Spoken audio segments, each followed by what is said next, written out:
Hey guys, welcome back to the channel, welcome back to the vlog. Today we're going to be getting into the ITR transmission rebuild for the 1999 Acura Integra. So without further ado, let's send it over to Mike.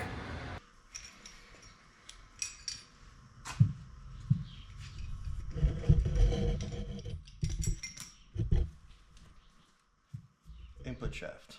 All right. So it's already been pre-lubed. Install the bearing, just like so. Third gear. You always want to make sure it spins. The binds is no bueno.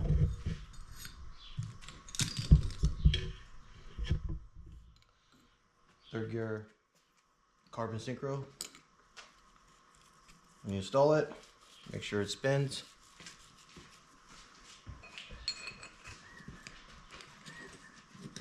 It's a mess here. Your hub and your hub gear and your slide gear. There's teeth that literally, see if I can see it. There's two teeth here that are actually bigger. So what you want to do is you want to slide them in, just like so. So put that on. Oops, you get back on there. And it lines up right there. And you get your synchro for fourth gear. There. Need that.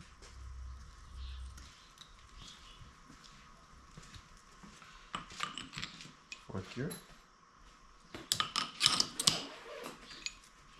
Once again, you want to make sure it spins.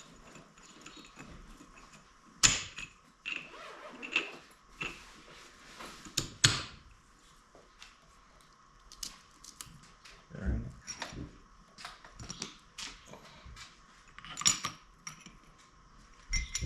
Fifth gear, drops on there.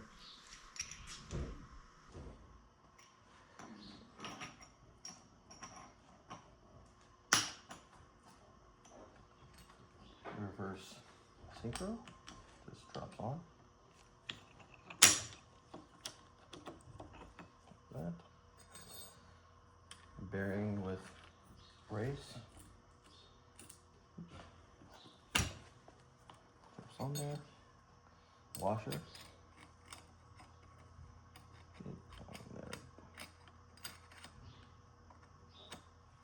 You always want this piece to face down because when you install the casing, there's a slot on the casing where this piece goes in, and you get your bearing. And now you can use a hammer or just pop it on there. Nice.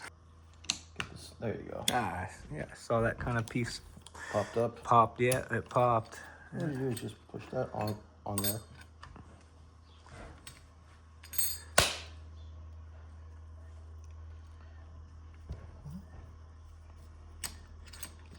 Sit on there.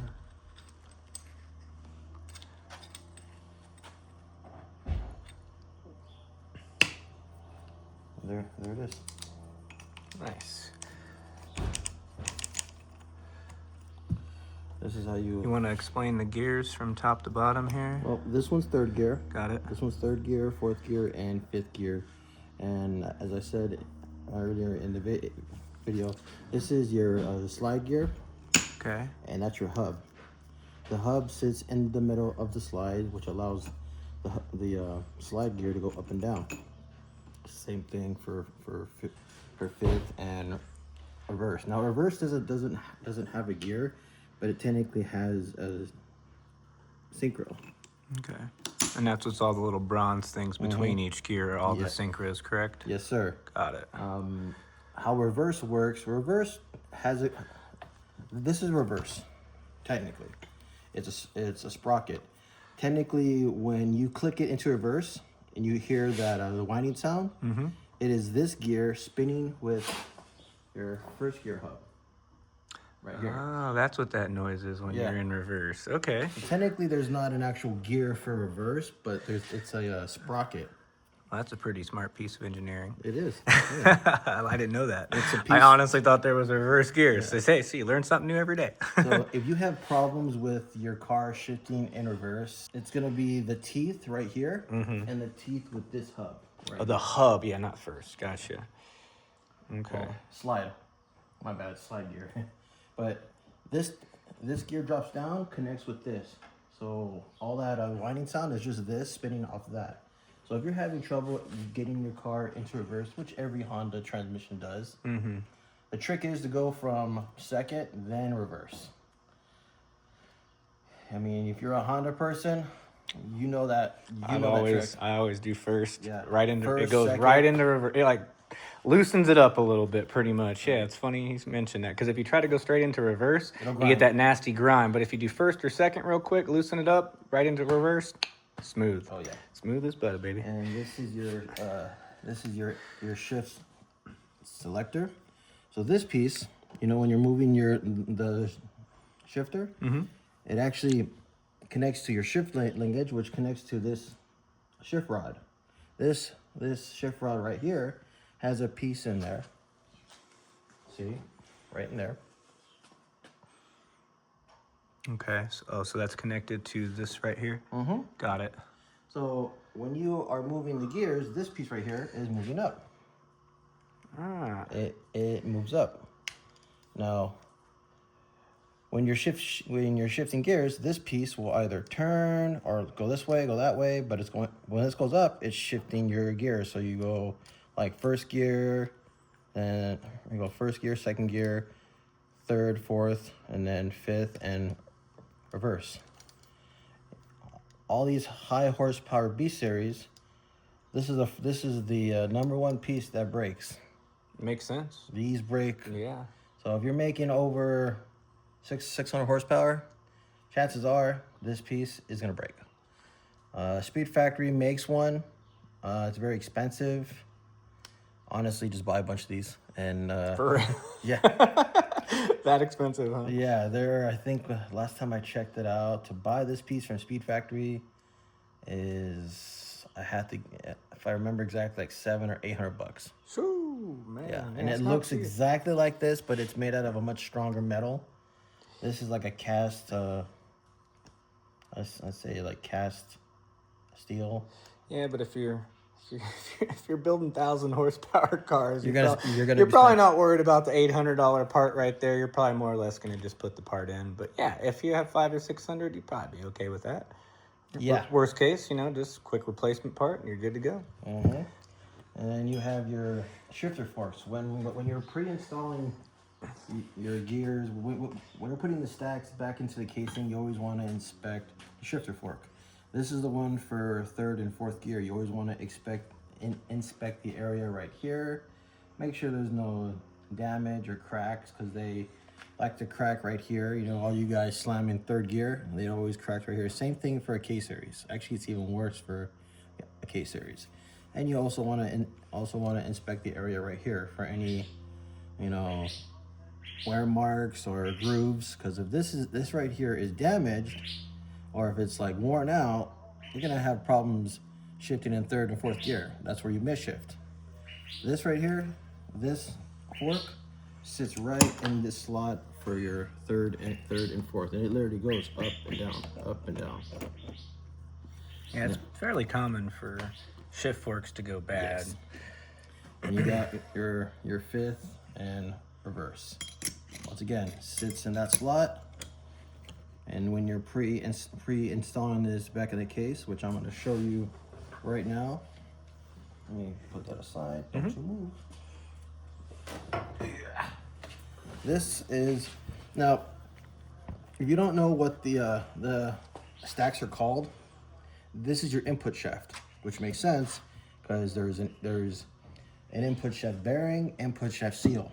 This is your counter shaft. When you have your final drive, these teeth right here spin on the larger gear on your differential. And then when you have your casing on, your axles in, this right here will spin your axles. So if this breaks like it did on this one, you ain't going anywhere. Yep. So this one was already pre-assembled. So I did the carbon synchros, a new second gear, and the best way to test after it's all put back together. Oh, and we also did an Ellis fifth gear. So when you're doing the Ellis fifth gear, it's 2 gears, one on the counter shaft and the other one on the input shaft. Now the stock one, amongst my pile of stuff,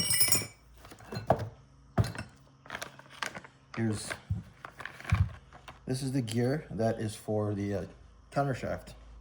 Probably can't tell, but this gear's bigger and this one's smaller. Oh yeah. No, it's definitely a noticeable difference. And this is the 5th gear. Oops, sorry, wrong one. That was 2nd gear. And this is the 5th gear for the input shaft. You notice this gear is smaller than that gear. It is. So when you're doing the LS 5th, you put a smaller gear on your counter shaft, and the bigger gear, there's a larger gear on the input shaft. So it's the opposite. Reverse, this one's bigger and this one's smaller. Got it. Thank you, Honda. Thank you for making our lives a little complicated. Yeah, those engineers know what they're doing, though, man. Oh, yeah. Hondas are amazing cars, brother. I think you know that without even me saying it. But Yeah. So how I test it is, I usually, I shift it up and down, first and second. So you see a brand new synchro, brand new ring. Now most of them, since this right here is 2nd gear, once again, you always want to make sure when it's in neutral, which that right there is considered neutral, you want to make sure that that spins and this spins freely. Oops. Okay, that's in neutral. Most of the problem when you have a grind in 2nd, that spring right there, it's a ring, but it's technically called a spring. Usually it'll be flattened out. It'll be worn out. Like that one. oh man, yeah. Yeah. Now synchro's toast, huh? Yeah. So now this having a fresh 2nd gear and new carbon synchros and new the springs, this thing should perfect. Nice and smooth. Nice and smooth. Obviously new bearings. So when you put this in, you gotta have strong hands. You align the gears right here.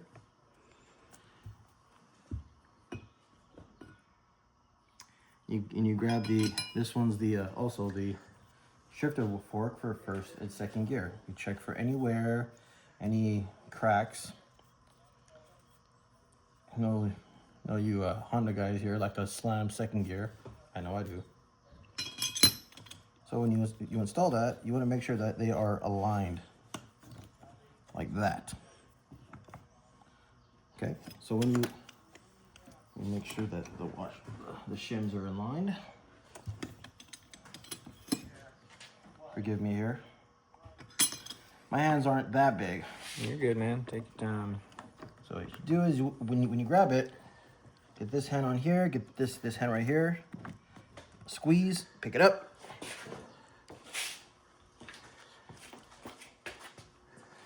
Drop that in there.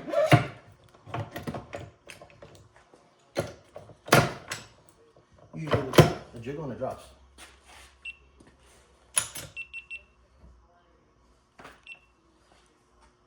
Nice. Okay. So I think why you wanted to keep those together so it goes in here nice and smooth rather than trying to kind of do one piece at a time and then kind of shimmy it together, and that would probably not be very easy. Yeah, you so would not be able to do I was going to ask you why you kept it together prior, but that pretty much answered my own question. And Mike already swapped this out, as you guys can see in our previous video. that thing was completely done. And I mean, as you can see, like a lot of these synchros, they were in need, missing a lot of teeth. Definitely in need of a rebuild, even if that final drive hadn't gone. You know, could have used some synchros regardless. So that kind of worked out for him because he got the synchros and the final drive all at once. So this transmission is ready to go. The gear ratio on this one, this is actually an ITR trans. 1, 2, 3, 3, and 4 are ITR, which, you know, ITR transmissions are very short. But what we did is we switched out the final drive. So instead of having a 4.7, it has a 4.3. It'll make your short gears feel longer. Got it. So we did the LS Fit because even though it is a high horsepower car, he still wants to try to drive it to a Cars and Coffee and yeah, have some kind of MPG, quote unquote. Good deal. Sweet, man. Great job, dude. That looks amazing. Yeah, and with that, more to come, guys. Super happy to bring you this kind of content. I'm learning a lot myself. I've never actually torn into a transmission, so we're all kind of, you know, along the process together, which I love. Once again, if you guys want to see any other things, build-wise, transmissions, a little bit more in-depth into the trans, we're more than happy to do that. We're going to be hopping into Mike's transmission this week. I think he's got a clutch. If the parts for the cooling get here, we're going to do that as well. And he got a longer 6th gear. Since he does have a 6-speed transmission, when he's cruising at 80, you know, RPMs are like 4,000, 4,500 RPM, miles per gallon, definitely not good. And it feels like that engine is working hard. Same thing with my EK, so I totally get it. But yeah, once again, that's what we have going on this week. And we also are going to be tearing into the engine on the EK. So yeah, more to come. Alrighty, that's going to do it for this week's video. In the next one, we will be tearing down my K24A engine all the way down to the bare block, and we will be planning to take it to the machine shop. And lastly, courage is not having the strength to go on. It is going on when you don't have the strength. Theodore Roosevelt. Guys, have a great week. See you in the next one.